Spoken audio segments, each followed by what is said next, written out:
لوگوں، ایک مثال بیان کی جاتی ہے، اسے غور سے سنو کہ جن لوگوں کو تم اللہ کے سوا پکارتے ہو وہ ایک مکھی بھی نہیں بنا سکتے، اگرچہ اس کے لیے سب اکٹھے ہو جائیں، اور اگر مکھی ان سے کوئی چیز چھین لے جائے تو اسے اس سے چھڑا نہیں سکتے۔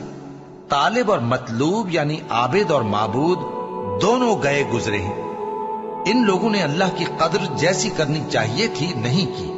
کچھ شک نہیں کہ اللہ زبردست ہے، غالب ہے۔ اللہ فرشتوں میں سے پیغام پہنچانے والے منتخب کر لیتا ہے اور انسانوں میں سے بھی۔ بے شک اللہ سننے والا ہے، دیکھنے والا ہے۔ جو ان کے آگے ہے اور جو ان کے پیچھے ہے وہ اس سے واقف ہے، اور سب کاموں کا رجوع اللہ ہی کی طرف ہے۔ مومنوں، رکوع کرتے اور سجدہ کرتے اور اپنے پروردگار کی عبادت کرتے رہو اور نیک کام کرو تاکہ فلاح پاؤ۔